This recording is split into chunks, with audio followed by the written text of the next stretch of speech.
சரி. அது ரிஷிப்பிண்டமாகி அன்று முதல் குளிமறந்து விட்டிருக்கிறார். இப்ப ஆத்த அழைப்பு வருது. சின்ன பிள்ளைகள்லாம் உட்கார்ந்துருக்கு. அம்மா இறங்கி மேடைக்கு வந்து இது வேப்பங்களை எடுப்போம்.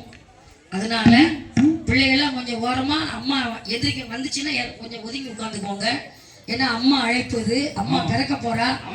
8 பேர் பிறக்க போறா. தாய்மார்கள்லாம் கொலை ஓடுங்க. ஆத்தா பிறக்கான்னு சொன்ன உடனே ஆத்தா பரிபூர்ணமா வருவா. 8 பேரும் நீங்க எல்லாருமே பெண்கள் எல்லாரும் கொலவை ஓடணும். கண்டிப்பா கொலை ஓட்ட ஆத்தா வருவா. அவ கொலவக்காரி. ஆமா, கொலவெல்லாம் அவளுக்கு அப்படி பிடிக்கும். அப்படி பிடிக்கும். கொலவை போடுங்கம்மான்னு சொல்லுவேன். சரி. அதே மாதிரி இன்னொன்னு, சாமி ஆடுறவங்களை பார்த்து யாரும் தயவு செஞ்சு சிரிச்சிடாதீங்க. சிரிக்க கூடாது. சிரிச்சிட்டீங்கன்னா சிரிச்சவன் குடும்பம் சத்தியமா சொல்றேன் கீழழிஞ்சு. ஆமா, அதனால சாமி ஆடுறவங்களை பார்த்து யாரும் சிரிச்சிடாதீங்க. சாமி ஆடுனா நமக்கெல்லாம் வருமா? சாமி நமக்கு வராது. இந்த கூடுதல் எத்தனை பேர் எந்திரிச்சு வர்றாங்கன்னு பாத்துக்கோங்க. ஆமா. இன்னொன்னு, சாமி ஆடுறவங்கள அமைக்கி இறுக்கி வச்சீங்கன்னு வச்சுக்கோங்க, ஆக்ரோஷமா வருவா. அதனால இப்ப அம்மானுடைய அழைப்பு. அம்மா வருவா. எல்லாருமே கொலவை போடணும். சொல்லும் போது எல்லாரும் கொலை போடுங்கன்னு சொல்லுவேன். இப்ப அம்மா கர்ப்பமா இருக்கா. எப்படி இருக்கா? 1வது மாதத்திலே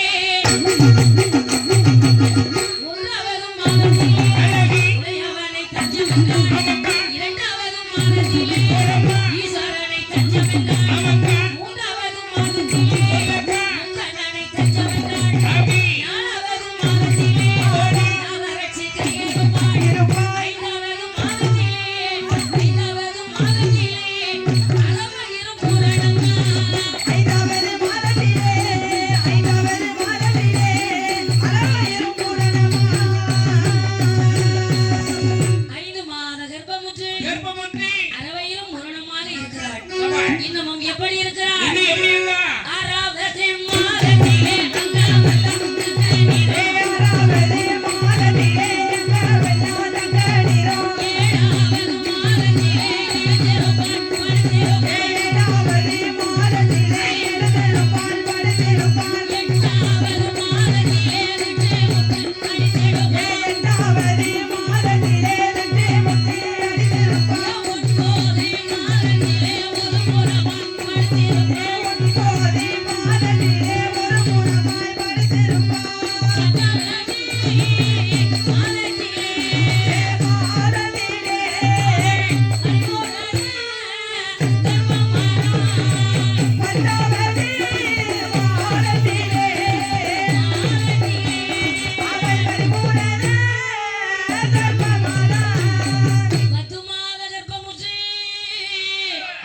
பரிபூர்ணமாக இருக்கின்றாள்.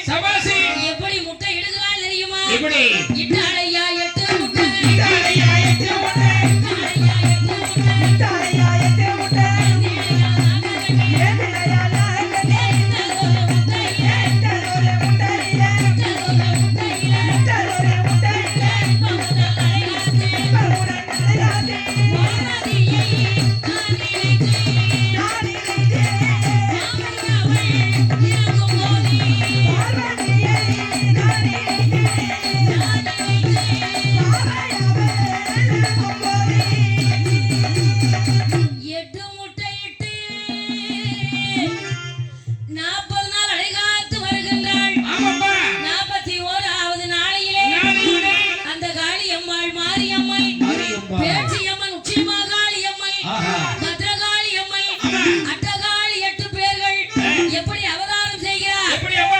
Come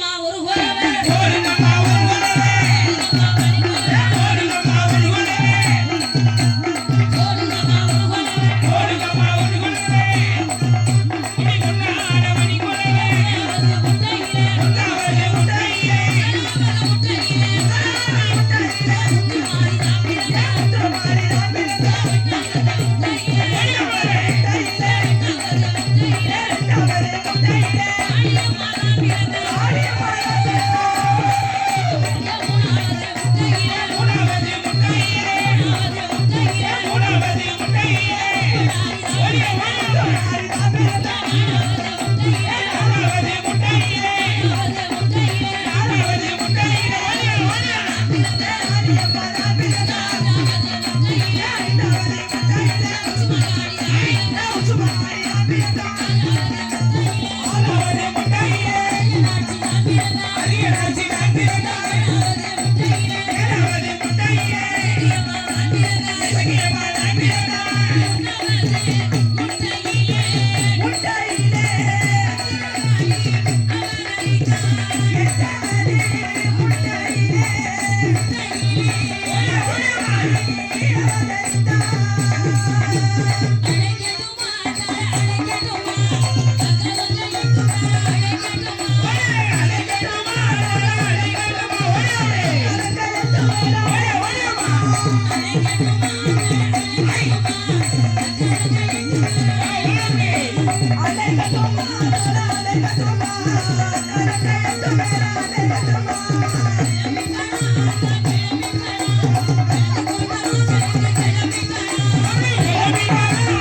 வெட்டி தண்ணி சூடா இருக்கு.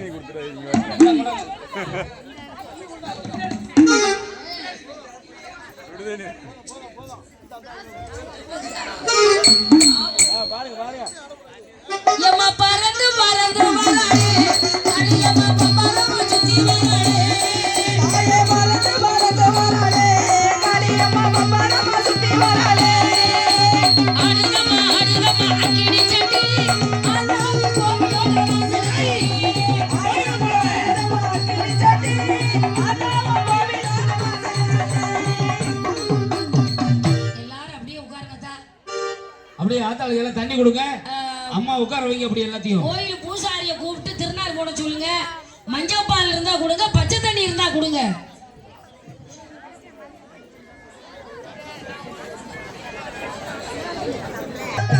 அவ சுடலையாடி வராளா கடலையாடு மாறி சுடலையாடி வராளா கடலையாடு மாறி அவ சுடலையாடி வராளா வெட்டி விரம்பெடுத்தே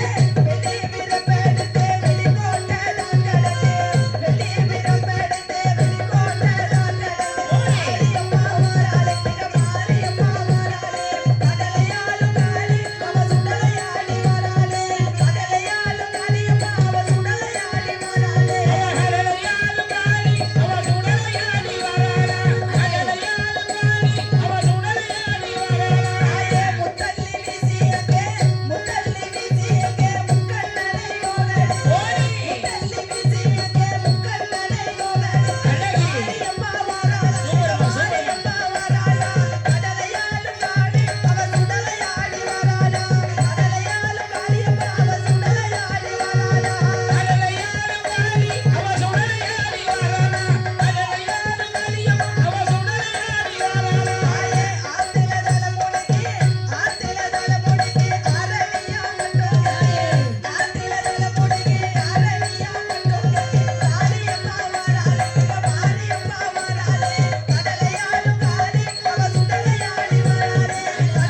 பேசு இன்னொன்னு போட்டுருமா இன்னொன்னு போட சொல்றாங்க இன்னொன்னு போடு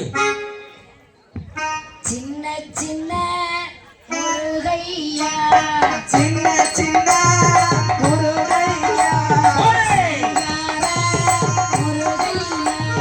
சிங்கார முருகையா சின்ன சின்ன முருகையா சிங்கார முருகையா சின்ன சின்ன முருகையா சிங்கார முருகையா கொஞ்சி கொஞ்சி தமிழ் பேசும் செந்தில் வடிவேலனா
சூப்பர்மா சூப்பர்மா. பரவாயில்ல, அழகா நீயும் டிசைன் படிச்சு.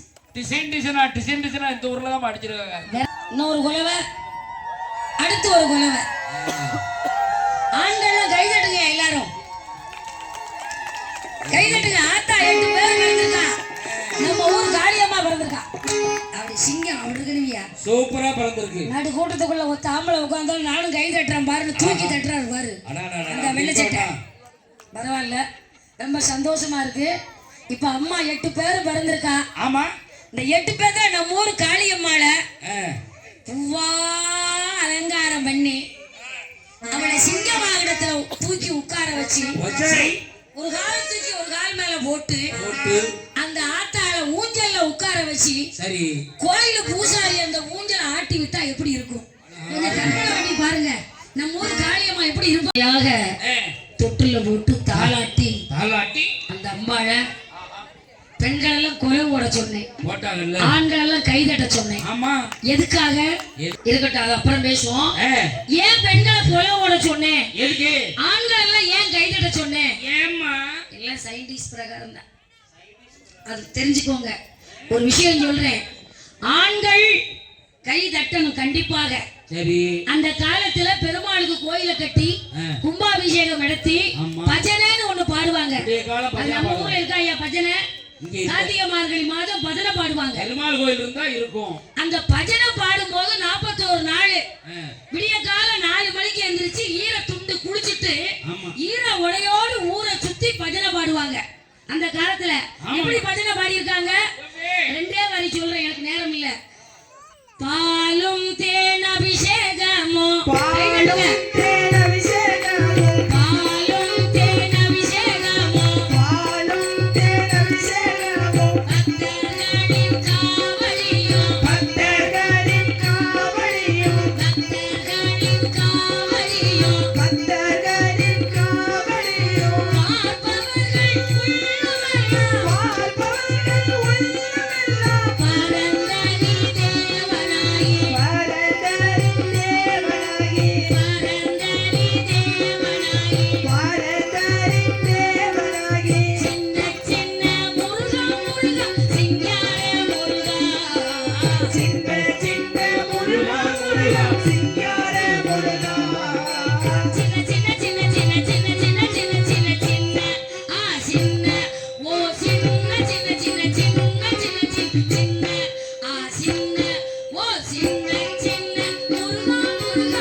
இப்படியாக தாளாட்டி பாலூட்டி செங்கை போட்டு நிலவு காட்டி நாளொரு மேனியும் பொழுதொரு வண்ணமுமாக அந்த குழந்தையை வளர்த்து வருகிறார்கள். தாளாட்டி பாலூட்டி செங்கை போட்டு நிலவு காட்டி தம்பி வாழ்ந்து குறைஞ்சி போச்சு.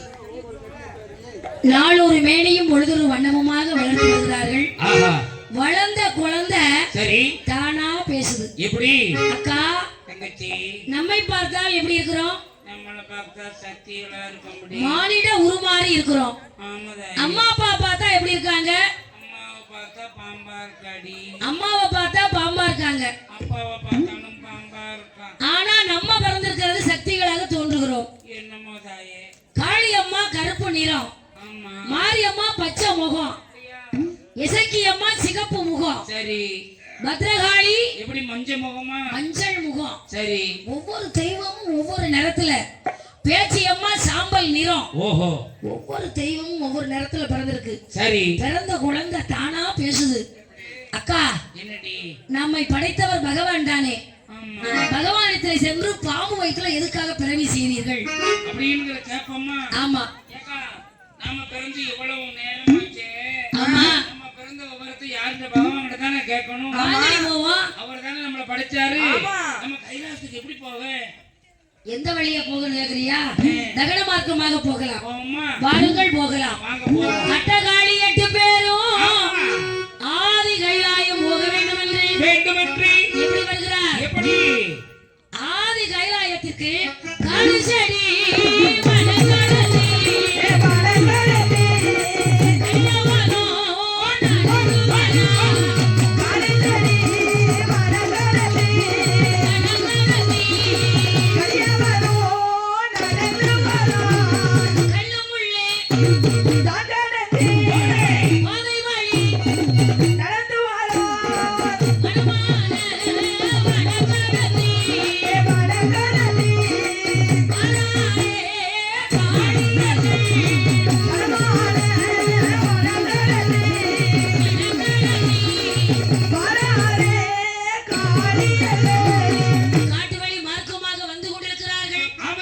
அப்படி வந்து கொண்டிருக்கும் போது சரி நேர கைலாய வந்தாச்சு. பகவானை பார்த்து வணங்கி நின்றான். பகவானே வணக்கம். வாங்கம்மா. வணக்கம் சாமி. வணக்கம் வணக்கம். யார் நீங்க? நாங்களா சாமி நாகராஜன் நாககண்ணி வயித்துல பிறந்த பிள்ளை. உன் பேரு? என் பேரு காளியம்மா. உன் பேரு பார்த்தா? மாரியம்மா. மாரியம்மாடா. எதுக்காக இங்க வந்த? இவ பேரு என்ன பேரு தெரியுமா சாமி? அவ பேர் தெரியாதே. சுடுகாட்டு காளி. அவ பேரு இது பேரு தெரியுமா சாமி? என்ன பேரு? பவளக்காளியா? அவ பேரு துர்க்கை. ஆமா சாமி. இந்த பவளக்காளி எது? பவளக்காளி அந்த உட்கார்ந்துருக்க பாருங்க எல்லாத்துக்கும் மேல உயரத்துல வலுவலுன்னு இருக்காளா இல்லையா? சரி சரி. ஆமா நீங்க ரெண்டு பேரும் போன விரைவில புருஷன் பொண்டாட்டி இப்படி அடிச்சிட்டு கிடக்கு. அவ என் புருஷன் மேல ஆசைப்பட்டு கிடக்கா. சரி இருக்கட்டும். அக்காளுக்கு அப்படித்தான் இருக்கும் சாமி. எதுக்காக இங்க வந்த? சாமி என்ன உங்ககிட்ட கேட்கணும்னு வந்திருக்கோம். என்ன பிறவி? நாங்க எல்லாம் பொம்பளை பிள்ளைகளா இருக்கோம், மானிட பிறவியா இருக்கோம். சரி. எங்க அம்மாவை பார்த்தா பாம்பா இருக்கா. சரி. அம்மா கிட்ட போனா புஷ்ஷுன்னு வர. சரி. அப்பா கிட்ட போனா புஷ்ஷு புஷ்ஷுன்னு வர. சரி. ரெண்டு பேரும் போய் ஒண்ணும் கேட்க முடியல சாமி. வாய் பேச முடியல. ஆமா அதான் உங்களை பார்த்து உங்ககிட்ட விவரம் கேட்கணும்னு நாங்க 8 பேரும் வந்திருக்கோம் சாமி. நியாயமான கோரிக்கையோட வந்திருக்கீங்க. பாம்பு வயித்துல உங்க 8 பேர் எதுக்காக பிறவி செஞ்சு தெரியுமா? ஏன் சாமி? முன்னொரு காலத்திலே முன்னொரு காலத்திலே மகிஷாசூரன் என்னும் அசுரன் என்ன நினைச்சு 12 வருஷம் தவம் இருந்தான். அவன் எப்படி வர வாங்கி இருக்கான்? எப்படி? ஆண்களாலும் சாக வரம், ஆயுதத்தால் அழிய வரம். வீட்டுக்குள்ளேயும் சாக மாட்டான், வெளியிலையும் சாக மாட்டான். உலகம் மடக்கியாட கண்ணனை வரமும் வேணும். உலகம் மடக்கியாட கண்ணனை வரமும் வேணும். ஆண்களால் சாக வரம், ஆயுதத்தால் அழிய வரம். வீட்டுக்குள்ளேயும் சாக மாட்டான், வீட்டுக்கு வெளியவும் சாக மாட்டான். வெளிக்கு போனா சாக மாட்டான். அவனாலும் சாக மாட்டான். வெளிக்கு போனா சாக மாட்டான்னு சொல்லாத. வீட்டுக்கு வெளியே போனா சரி விட்டு பிடிப்போம். பிள்ளை சூனியம் மைய மாந்திரிகம் நீர நெருப்பு எதாலையும் சாக மாட்டான். அறிந்தும் அறியாமல் தெரிந்தும் தெரியாமல். சரி. அவன் ஆயுதம் கொண்டு ஒரு குத்து சத்தம் அப்படி குத்திட்டோம்னா அப்படி குத்தியாச்சுன்னா அவன் ரத்தம் தெரிச்சு பூமியில விழுந்துருச்சுன்னா ஆமா ஒரு சொட்டுக்கு 1000 மசூரனா வருவேன்னு கேட்டான். ஒரு சுட்டுக்கா? ஆமா ஒரு சுட்டுக்கா சாமி? ஆமாமா 1000 மாட ஒரு சொட்டுக்கு 1000 பேரு. அதனால அவனை எப்படி கொல்லணும் தெரியுமா? எப்படி சாமி? நட்டு வாசப்படியில கிடத்தி போட்டு. பொம்பளை நல்லா கேட்டுக்கோங்க. வாசப்படியில மட்டமலாக்க படுக்க போட்டு வாசப்படி பழி வாங்கும். என்ன கொடுமையா இருக்கு. பொம்பளைய வாசப்படியில உட்கார கூடாது. நாங்கெல்லாம் ஏத்த வீட்டுல உட்கார்ந்தா நல்லா பேசிக்கிட்டு போய் ஏத்த வீட்டு படி முன்னால விட்டு படி சொல்றது மட்டும் கேளுங்க. வாசப்படியில பெண்கள் உட்கார கூடாது. ஏமா உட்காரக்கூடாது? யாரால உட்கார கூடாது? யாரு? வாசப்படியில வீட்டுக்கு தூரமான பொம்பளை வாசப்படியில உட்காராத. கர்ப்பமா இருக்கக்கூடிய பொம்பளை புள்ள வாசப்படியில உட்காராத. புள்ள படிவாசல நின்னுக்கிடும். அதே மாதிரி கணவனோடு வாழ்க்கையா இருக்கிற பொம்பளை வாசப்படியில உட்காராத. சுமங்கலி பெண்ணு வாசப்படியில உட்காராத. மொத்தத்துல பொம்பளை வாசப்படியில உட்காராத. பொம்பளை உட்காராதே, ஆம்பளை உட்கார்ந்து பேசுங்க, தப்பு இல்லை. எப்ப பாரு நீங்க சொல்றது அப்படிதான் எனக்கு தெரியுது அர்த்தம். மொத்தத்துல பெண்கள் வாசப்படியில உட்கார கூடாதுன்னு. சரி. வாசப்படி பழி வாங்கும். ஏன் பழி வாங்கும்? எதுக்கு? வாசப்படியும் சாமி சிலையும் ஒண்ணு. எப்படி? அப்படி கேளுங்க சொல்றேன். சாமி சிலை வைக்கும் போது காப்பாவனும் மாப்பாவனும் வைப்போம். ஆமா, ஐம்பொண்ணு கூட வைப்போம். ஆமா. சாமி சிலை வைக்கும் போது வைப்போம். வாசப்படி நிலக்கால் வைக்கும் போது காப்பாவனும் மாப்பாவனும் வைப்போம். அப்ப சாமி சிலையும் வாசப்படியும் ஒண்ணு. தெரிஞ்சுக்கோங்க. எங்க அம்மா எல்லாம் அந்த காலத்துல நான் சின்ன பிள்ளையில எங்க வீடு கூரை வீடு. அப்ப அந்த வாசப்படியில எங்க அம்மா சாணி வச்சு மெழுகி கோலம் போடுவாங்க. சரி. வாசப்படியில உட்கார கூடாது. அதனாலதான் வாசப்படியை தொட்டு கும்பிட்டு உள்ள போறோமோ. இன்னைக்கு கோயிலுக்கு போகும்போது பாருங்க, வாசப்படியை தொட்டு கும்பிட்டு தான் கோயிலுக்குள்ள போகணும். அப்படிப்பட்ட இடம் வாசப்படி. ஆனா நீ சொன்ன மாதிரி எங்க அண்ணன் சொன்ன மாதிரி இன்னைக்கு வாசப்படியில உட்கார்ந்துதான் பொம்பளைய ஊர் போறடைய பூரா பேசுவான். உண்மையா இல்லையா? பொருளி பேசுற இடம் 3 இடம். ஒண்ணு 100 ரூபா வேலை.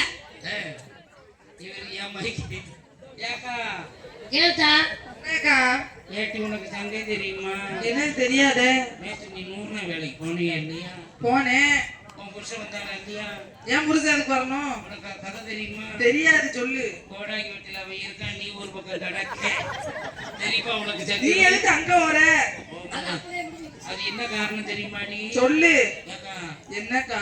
எழுத்து படியில உட்கார், நான் சொல்றேன். ஏட்டி, என்னடி? அவன் பாட்டுக்கு எழுத்து வீட்டுக்காரி யாரு? உன் புருஷன் தான். நீ எதுக்கு என் புருஷன் கிட்ட வர? உன் புருஷனை பார்க்கறதுக்கு பாகவதி உடம்பு சொல்லிட்டு இருக்க பாரு. நான் என்ன சொல்லணும்?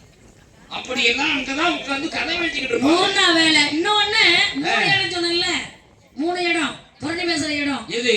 2வது வாசப்படி, 3வது விழிப்பாட்டு மேடைக்கு முன்னால உட்காந்துக்கிட்டு யாத்தா என்ன அனுப்பு அழைக்கான் பாரு. என்னால பழைக்காதே. இந்த தலைமுடி ஒட்டு முடியா என்ன முடின்னு வச்சிருக்கான்னு தெரியலையே. இவன் அழைக்கிற அழைப்புல இவன் பக்கத்துல இருக்கிற வாய்க்குள்ள போய் கொடுக்க முடி. அங்க போற இந்த பேச்சு அங்க நடந்துகிட்டு இருக்கு. ஆமா, இல்ல மேக்கப் போட்டிருக்காளா, இல்ல உண்மையான கலரா, இல்ல அவன் இன்னும் கொஞ்சம் பவுடர் அள்ளி போட்டிருக்கலாமே ஆனா நேற்று பார்க்கும்போது கருவாச்சி பார்த்தா இப்ப பழுச்சு இருக்காங்க அப்படின்னு பேச்சுவார்த்தை அங்க நடந்துகிட்டு இருக்கு. ஆமா, இருக்கட்டும். ஆனால் வாசப்படியில உட்கார கூடாதுன்னு சொன்னேன். சரிம்மா உட்காரு. எதுக்காக? எதுக்கு? வாசப்படியில வச்சுதான் அவனை கொலை பண்ண இடம். ஓஹோ, இரணிய பொழுது, 2ஆம் கட்ட பொழுது விடிஞ்சு விடியாம அடைஞ்சு அடையாம 2ஆம் கட்ட பொழுதுல அவனை வாசப்படி நட்டு வாசப்படியில போட்டு வீட்டுக்குள்ள ஜாக மாட்டான், வெளியில ஜாக மாட்டான். அதனால 2ஆம் கட்ட இடம் வாசப்படி. ஆமா, ஆயுதம் கொண்டு குத்தி கொள்ள கூடாது. சரி, நெஞ்ச பொளந்து எவத்தாலே அப்படி நெஞ்ச பொளந்து ரத்தத்தை கீழே விடக்கூடாது. சரி, முறிந்து குடித்து கொள்ள வேண்டும். சாமி, அவனை கொன்றதற்கு அடையாளமாக இந்த கப்பறையில் ரத்தம் கொண்டு வந்து எனக்கு அடையாளம் காண்பிக்க வேண்டும். சொல்லுமா சாமி? என்ன நீங்க சொல்றதெல்லாம் சரிதான் சாமி. சரி, நாங்க 8 பேரும் மகுடாசுரனை கொன்னுட்டு வாரோம். என்ன கேக்குற? ஆனா இழுக்காம சொல்லு. உங்களுக்கு ஆயுதம் வேணுமே சாமி. என்ன நினைத்தால் வேலாயுதமாக வருவேன். கொடுங்க பார்வதா தேவி நினைத்தால் 3 மொழியில திரிசூலமாக வருவாள். சரி. கிளம்பு. சாமி, என்ன அது மட்டும் போதாது. அப்புறம்? கேட்டு கேளுங்களே, எதுக்கு வந்திருக்கீங்க சக்கரத்தி? நீ தானே மூத்தவா, கேளு. சாமி, இது கூட குறைச்சிருந்த. கேளுல கேளு. 3:45 நாள் தான் நிக்க முடியும். சாமி, எனக்கு வெக்க வெக்கமா வருது. உனக்கு வைக்க வந்தா முளை வளைஞ்சிடாது. சாமி, சொல்லு. நாங்க மகுடாசுரனை கொன்னுட்டு வாரோம். ஆ. கொன்னுட்டு வந்தோம்னா எங்க 8 பேரையும் கல்யாணம் முடிப்பீங்களா? ஏண்டி அடுத்தவன் புருஷன் கலையிற? அக்கா புருஷன் தானே. அக்கா புருஷன், அரை புருஷன், தங்கச்சி புருஷன், சீ கலையா. போயிட்டு வா. சாமி, அட்டகாளி 8 பேரும் மகிடாசுரனை சங்காரம் செய்வதற்காக.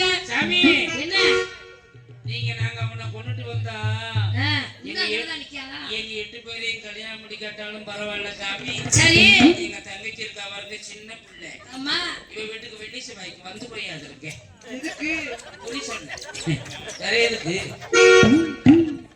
போயிட்டு வாங்கடி ஆட்டும் சாமி. சொல்லி அனுப்பி வைத்தா. சரி, நேர அங்க இருந்து கிளம்பி ஆமா, அட்டகாளி 8 பேரும் 8 பேரும் மகேந்திரகிரி பட்டணம் வந்தா. அழகுடனே வந்தாலுமே மகிஷாசுரன் கோட்டைக்கு எதிர்கோட்டை. சபா என்ன கோட்டை? எதிர்கொண்டே அக்கினி கோட்டை. அக்கினி கோட்டை போட்டு உட்கார்ந்துருக்கா. ஆமா, நம்ம ஊர் காளியம்மா என்ன பண்ணா தெரியுமா? எப்படி? உண்ட கண்ணை உருட்டி 7 மணி வெள்ளையத்தை கையில முடிச்சு அப்படி நிக்கிறா. கம்பீரமா வாரா. நம்ம ஊர் காளியம்மாளுக்கு ஒரு பேர் உண்டு, பொம்பளை, இதை தெரிஞ்சுக்கோங்க. என்ன பேரு? உண்டக்கண்ணி. இவ பேரு முண்ட கண்ணியா? காளியம்மாளுக்கு. நான் அதெல்லாம் பார்த்த கடல் கண்ணியா செய்வா. அப்படி நின்று கொண்டிருக்கும் போது சரி, மகிஷாசுரன் கள்ளும் ஜாராயத்தையும் கலந்து அடிச்சான்.